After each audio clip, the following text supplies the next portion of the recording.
group of Native Americans that are standing there in prayerful, spiritual approach to this. And you may say, well, I've seen some pictures that don't seem too prayerful and spiritual. And you have seen some confrontations. You have seen young Native Americans that are standing face to face with the police.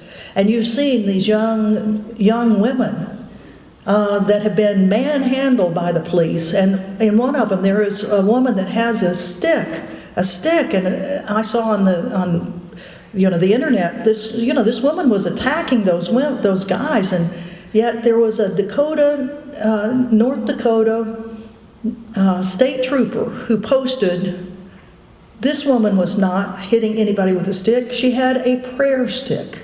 It was a prayer stick. It wasn't a stick for brutality, it was a stick for prayer, and the police were just throwing her to the ground with that. And you've seen all of the tear gas that had been shot at people who are standing waist deep in frigid water at the Cannonball River as they were saying to the police, you cannot tear up this handmade bridge that we have across this little river so we can get over to a sacred place where our cemeteries are, where our ancestors have been buried, and a place where you all are digging it up. And you probably saw that, didn't you? With all of these people standing waist deep in water that were pulled out of there later, hypothermic. They were freezing to death, but they were standing there to say to the police, as the police were firing stun guns at them, they were firing mace at them, they were firing tear gas at them. It looked like a war zone, a real war zone. But it's a war zone to protect us from this thirst that we still have for these petroleum products, and a thirst that means that the companies will buy out the interests of normal people to say, we want your land. We want to pull those pipelines right down your land, even if the land is part of a remarkable water aquifer, aquifer that has water that will keep North Dakota alive and keep the downstream of the Missouri River alive. These pipes that are going under these major rivers of our country that are going to burst are going to have a disastrous effect on our whole country. As the whole watershed of the Missouri River, the Mississippi River become infected with this nasty oil product. So it's really important that we stand with the people at Standing Rock, that we go there, and that we use our time.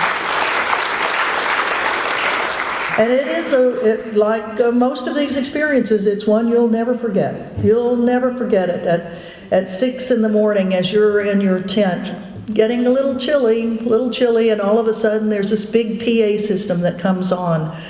And one of the elders, the tribal elders, is saying, get up, it's time. We've got to go get that black snake. We've got to stop the black snake, the oil. We've got to get up. Get your kids up. Come on, we don't have time to just stay in bed. And then he gives a prayer in the Sioux language. And then another elder comes from another tribe to give another prayer in another language, and slowly you start hearing the whole camp of maybe 1,500 to 2,000 people start rising, and then you start smelling the smoke coming up, and the campfires are starting again, and then of the 6 feeding areas, of the 6 tents that are cooking food, you start smelling bacon, you start smelling this. Well, if you're a vegetarian, you may have a little more difficulty going to Standing Rock, because it is not a vegetarian place, but it is a place where even vegetarians will find great sustenance for your soul. So to go there is one of the things that will really, really be important, I think, in your life. And of things important in lives, of other issues that we will be dealing with over the next many, many years. And it's not like the next 4 years are they will be different, but they will follow a pattern where we will see so many things that we'll need to be addressing, whether it's continuation of wars, starting of new wars, the issue of dealing with the human tragedy that our wars have already caused, the refugees that are all over the world now. I was in Europe in the springtime in Germany and went to refugee camps in Germany, both in Berlin and then down in Munich, where the German people have accepted over 1 million people coming from the Middle East, from the chaos that the United States has caused in Afghanistan and Iraq and in Syria and in Libya. I then went down to Greece and worked in some of the refugee camps on the piers of Piraeus, the port city of Athens, and then went up to the Macedonian border and worked in the Idomeni camp that had over 10,000 people right on the border of Macedonia who were stuck. People stuck in Greece, can't go forward into Europe, can't go back, because there's nothing to go back to. The majority of the refugees are just like us. They're just like us. They're middle-class people. They're middle-class people who have had to flee their homes because of the chaos, the violence. We spoke one afternoon to a little family on the piers of Piraeus, just outside of Athens, and this little family had a tent, and they had their family sitting down right outside the tent, 3 little girls and a little boy and the mother and dad, and everything so neatly organized. They were having lunch. They were having lunch that had been brought to the camp, and they were sitting there getting ready to eat, and we walked by and they said, "Oh, please come sit with us. And, well, but you're having lunch." "Yeah, but please come." Well, they spoke English.